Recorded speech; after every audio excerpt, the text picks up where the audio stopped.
Okay, now this is our chapter 2 and lecture number 2 of chapter 2. In this we discuss international systems of unit.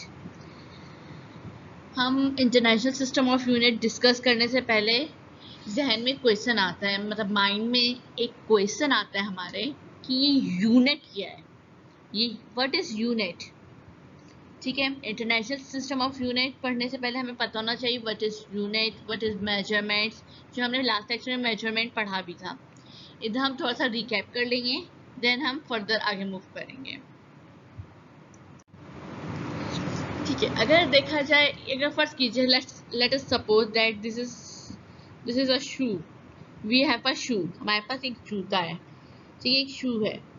अगर हम कहते हैं shoes की length जो है वो 10 है, से हम डिफाइन करते हैं कि इस शूज की लेंथ 10 है।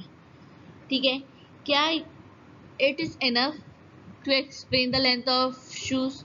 मतलब हम सिर्फ ये बोल दें कि इस जूते की लंबाई 10 है, लेकिन क्या ये सिर्फ ये काफ़ी है कि ये एक्सप्लेन कर दे कि लेंथ 10 है? ठीक है, ये फुल मीनिंग कभी नहीं देगा अगर हम सिर्फ न्यूमेरिकल वैल्यू से रिप्रेजेंट करते हैं। अगर हम इस शूज की लेंथ को न्यूमेरिकल वैल्यू से रिप्रेजेंट कर दूं तो क्या होगा, ये मुझे कभी भी फुल मीनिंग नहीं देगा।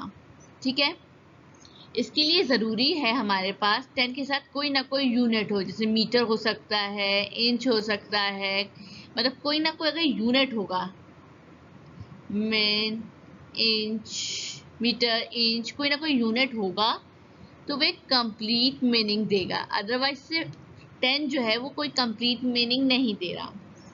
ठीक है, ये इसीलिए हमारी मेजरिंग क्या होती है, finding out the exact size और अमाउंट ऑफ समथिंग। मतलब हम एग्जैक्ट साइज हमें ये पता चले 10 है और इसकी यूनिट क्या है, ये हमारी फुल मेजरमेंट होती है। मतलब मेजरमेंट में सिर्फ हम न्यूमेरिकल वैल्यू नहीं बताते, हमें न्यूमेरिकल वैल्यू के साथ साथ यूनिट भी चाहिए होती है। ठीक है, जैसे लास्ट उसमें हमने जिक्र किया था कि हम मेजरमेंट के लिए क्या चाहिए होता है, एक क्वांटिटी चाहिए होती है प्लस यूनिट चाहिए होता है। ठीक है, क्वांटिटी और यूनिट दोनों चाहिए होते हैं, means numerical value and plus unit. ठीक है, न्यूमेरिकल वैल्यू हमें पता है सबकी एक ही है दुनिया में, 1 से 100 तक इसी तरह चल रही है, तो इसका तो कोई इशू नहीं हुआ। लेकिन अगर फर्स्ट कीजिए, हम देखें हमारी जो दुनिया है, हमारी जो ज़मीन है, मतलब डिफरेंट कंट्रीज है दुनिया में। ठीक है, अब ये जो कंट्रीज हैं आपस में मतलब बिजनेस कर रहे हैं, मतलब होता है कुछ चीज़ हम लोग बाहर भेज रहे हैं, कुछ बाहर से इधर आ रही है। अगर फर्स्ट कीजिए कोई स्टैंडर्ड यूनिट नहीं हो, कुछ स्टैंडर्ड वैल्यूज नहीं हो, तो हम किस हिसाब से बिजनेस करेंगे? मीन्स अगर फर्स्ट कीजिए हमारे पास एक वायर है, हम उसे मीटर में मेजर कर रहे हैं, वही वायर चाइना में किसी और यूनिट में मेजर हो रहा है, तो क्या हम बिजनेस कर सकते हैं आपस में? मतलब दोबारा सुनिएगा, अगर फर्स्ट कीजिए मुझे ये वायर हमारे यहाँ 1 मीटर है वायर है। ठीक है, अगर फर्स्ट कीजिए चाइना हमसे ये वायर मांग लेता है। ठीक है, अब चाइना में कोई अगर कोई और यूनिट सिस्टम होगा तो हम किस हिसाब से बिजनेस करेंगे? क्या हम बिजनेस कर सकते हैं फिर? मतलब बहुत प्रॉब्लम्स होंगी बिजनेस वगैरह में अगर ऐसा हो कि यूनिट हमारी अलग अलग हो। ठीक है, मतलब हम मीटर यूज करें, बाहर कुछ और यूज करें, तो बहुत बड़ा इशू होगा ये हमारे बिजनेस में। इसीलिए क्या हुआ कि इस चीज़ को महसूस किया गया उस ज़माने में, एंड एक इंटरनेशनल वर्ल्ड ने एक सिस्टम बनाया यूनिट्स का, जो क्या कहलाया, इंटरनेशनल सिस्टम्स ऑफ यूनिट। इसके अकॉर्डिंग क्या हुआ कि एक स्टैंडर्ड्स बना दिए गए यूनिट के, जिस स्टैंडर्ड्स के तहत हम लोग आपस में बिजनेसेस करते हैं, दुनिया में एक दूसरे से बिजनेसेस कर रहे होते हैं।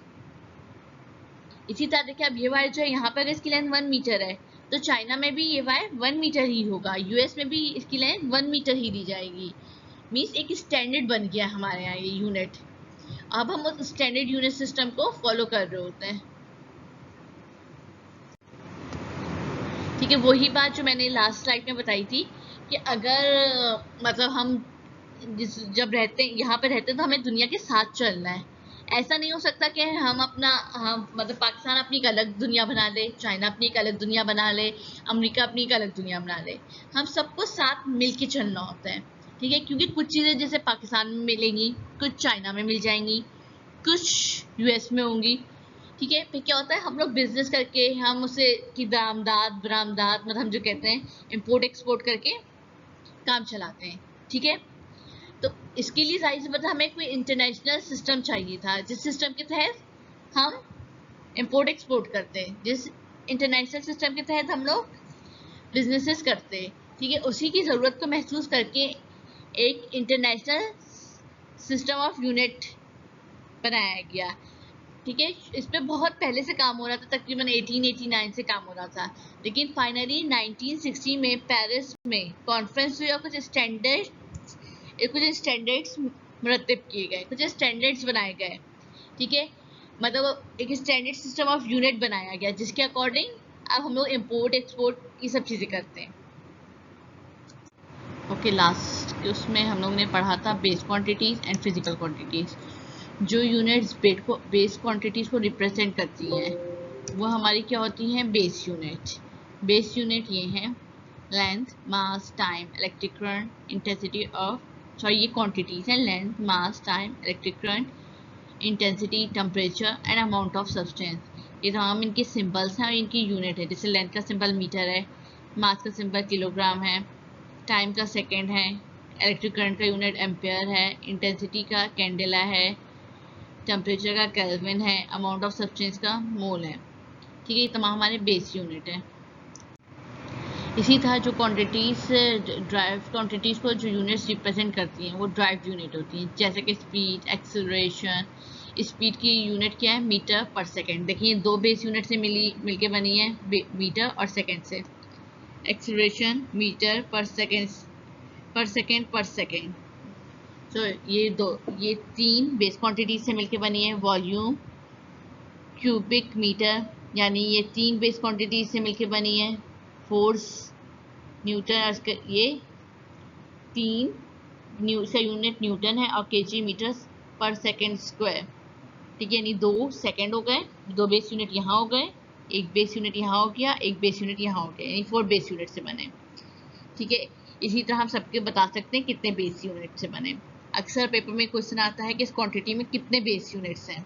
जैसे कि स्पीड है, स्पीड में क्या है, मीटर बेस यूनिट, ये सेकंड क्या है, एक बेस यूनिट। कितने बेस यूनिट है टोटल, 2 बेस यूनिट से मिलकर एक ड्राइव यूनिट बन गया। इसी तरह एक्सेलरेशन, एक्सेलरेशन में क्या है, 2 सेकेंड हो गए और 1 मीटर, ये थ्री बेस यूनिट है। 3 बेस यूनिट मिलके क्या बने, एक ड्राइव यूनिट। इस मीटर क्यूब में 3 मीटर्स हैं, यानी 3 बेस क्वांटिटी से मिलकर एक ड्राइव यूनिट बन गया। इसी तरह फोर्स में 2 बेस यूनिट ये हो गए, एक ये हो गया, एक ये हो गया, यानी 4 बेस यूनिट है। प्रेशर में देखिए न्यूटन मीटर पर सेकेंड स्क्वायर है, यानी 2 मीटर्स और 2 मीटर हो गए, और न्यूटन किसकी इक्वल होता है, केजी मीटर सेकेंड स्क्वायर, यानी यहाँ पे 4 बेस यूनिट थे और यहाँ की क्या हो गए 5, 6। इसी तरह हम सबके नंबर ऑफ बेस यूनिट्स निकाल सकते हैं। जैसे चार्ज के कूलम है, कूलम को हम एम्पियर सेकेंड, यानी 2 बेस यूनिट। यहाँ पर डेंसिटी के लिए केजी 1 बेस यूनिट, मीटर 3 है, यानी 3 बेस यूनिट, 3 + 1 4 बेस यूनिट्स।